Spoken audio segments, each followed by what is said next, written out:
E aí, gente, tudo ok? Eu sou o professor Júpiter de Abreu Júnior. Sejam bem-vindos a mais uma videoaula da Unidade Curricular História da Educação, Legislação e Políticas da EPT no Brasil. O nosso assunto de hoje é a Lei 5.692 de 1971. Vamos começar então? Após o golpe de 1964,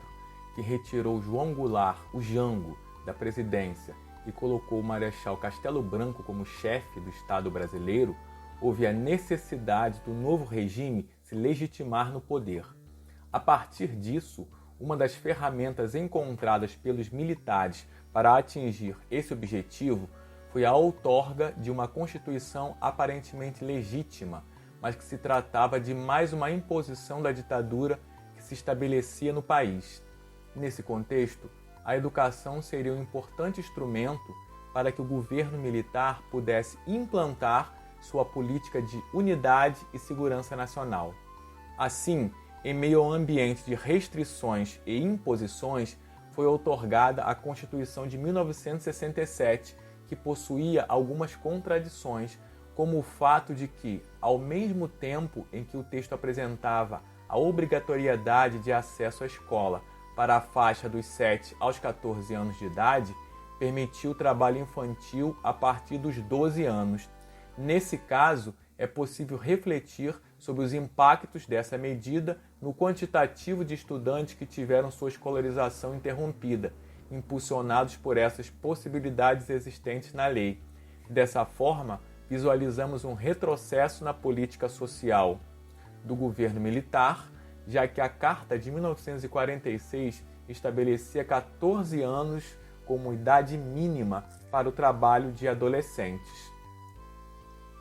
Nesse ambiente de restrições e imposições, em 1971 houve a formação de um grupo de trabalho com membros indicados pelo então ministro da Educação, Coronel Jarbas Passarinho, e esse grupo teria o prazo de 60 dias para concluir os seus trabalhos sobre uma reforma da escola básica brasileira. O que se compreende é que esse GT foi uma estratégia do governo para legitimar o projeto educacional que estava na agenda da ditadura civil-militar do período. Assim, foi regulamentada a Lei 5.692 de 1971, que fixou normativas gerais para o que hoje seria ensino fundamental e ensino médio. A lei reformou os antigos ensino primário e secundário, transformando-os em ensino de primeiro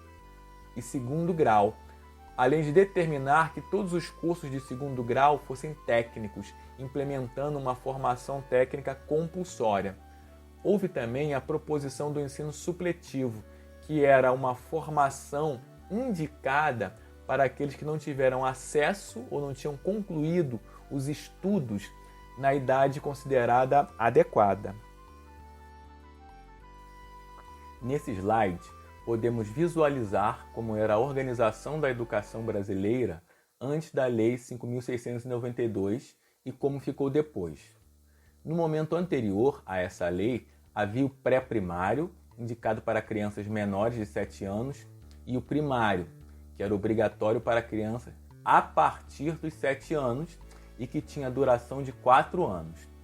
Destacamos que após o primário, o estudante teria que ser aprovado em um processo seletivo chamado Exame de Admissão, para estar habilitado para cursar o secundário, que era dividido em ginásio, com duração de 4 anos, e que posteriormente havia a opção em cursar o clássico ou científico, ambos com a duração de 3 anos.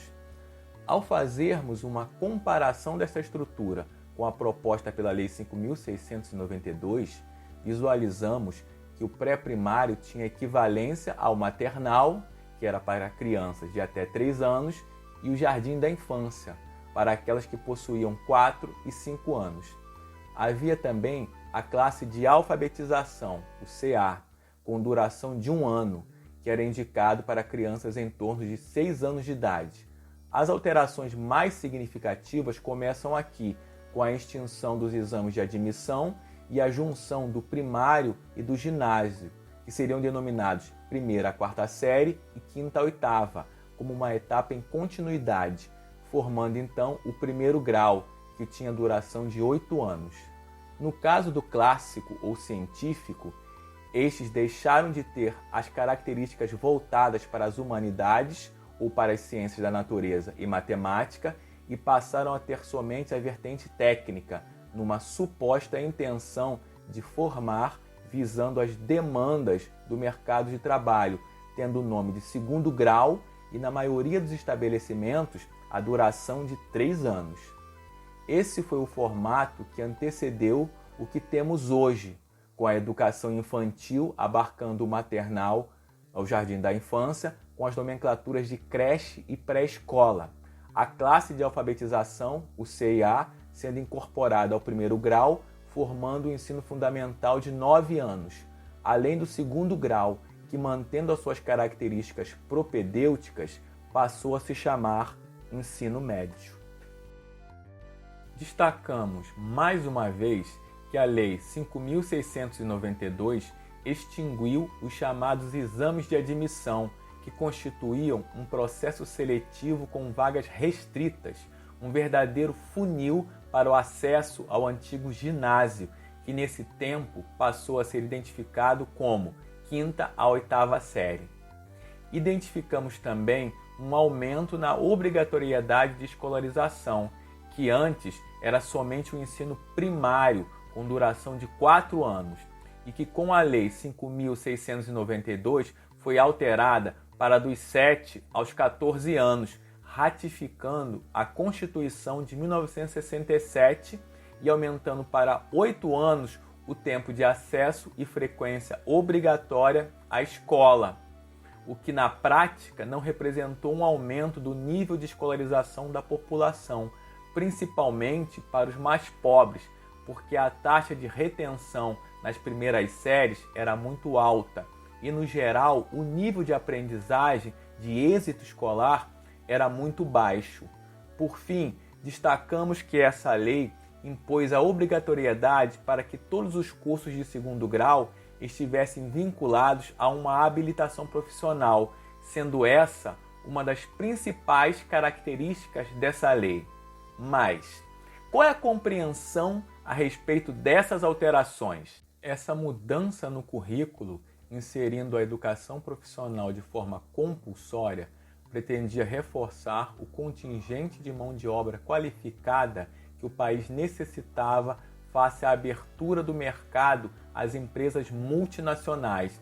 considerando-se também que esse foi o período do chamado milagre econômico, comandado pelo então ministro da Fazenda Delfim Neto, em que o Brasil atingiu altos índices de crescimento na economia, mas que os beneficiados foram somente uma pequena parcela da população, obviamente os mais abastados, e que para os grupos menos favorecidos restou uma sensação de benefício, em grande parte por conta da geração de emprego, mas que posteriormente, com a crise do petróleo, se percebeu que era um benefício muito frágil e efêmero. Em termos gerais, a Lei nº 5.692 não conseguiu manter a capacidade propedêutica no ensino de segundo grau e também não obteve êxito em formar para o mercado de trabalho, principalmente devido à falta de condições básicas para a sua efetivação, como a precariedade ou inexistência de laboratórios e outros ambientes de aprendizagem nas escolas, carência de equipamentos e pessoal especializado nas áreas específicas de formação dos cursos, entre outras razões. Nesse contexto, somente algumas instituições de ensino, entre elas as antigas escolas técnicas federais, os futuros Cefetes, realmente tiveram condições de formar para o exercício de uma profissão.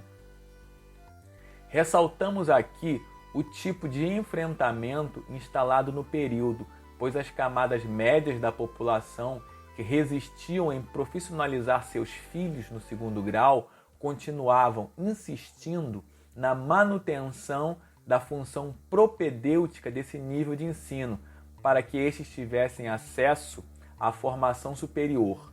Por outro lado, os setores populares, além da precariedade na formação profissional oferecida,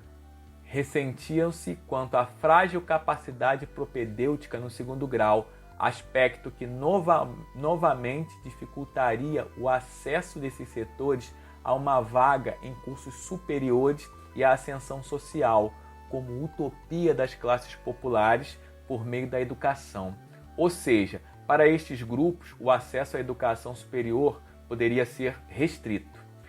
Ainda sobre o conjunto profissionalizante dos cursos, observa-se que, devido às condições precárias da maioria das escolas, a população menos favorecida economicamente não competiria de modo igual com outros setores da sociedade, estes historicamente favorecidos. Este aspecto suscita mais reflexões sobre o que veio sendo chamado historicamente de educação pobre para os pobres e que continuava caracterizando a dualidade de classes ou dualismo. Em virtude do fracasso da profissionalização compulsória, o engessamento do ensino de segundo grau foi amenizado pela Lei nº 7.044, de 1982, que tornou facultativa a profissionalização nesse nível de ensino e deixou que as escolas optassem por cursos profissionalizantes ou pela educação geral e propedêutica, todos em nível de segundo grau, aspecto que também permitia o acesso à educação superior. Concluindo, destacamos que a Lei 5.692 representou uma tentativa de concretizar a educação liberal tecnicista no país, com a intenção de um atendimento rápido às demandas de mercado, mas que encontrou muitas dificuldades, em grande parte por conta da estrutura frágil da maioria das instituições de ensino brasileiras, o que só fez reforçar o dualismo na educação. É interessante visualizarmos que essas alterações em função da Lei 5.692 de 1971, mesmo tanto tempo após o fim de sua vigência, continuam presentes no imaginário das pessoas em expressões como primeiro grau, segundo grau e ensino supletivo, que foram substituídas em 1996 com a regulamentação da LDB número 9.394. Mas esse já é um outro tópico do nosso curso. Bons estudos e até a próxima!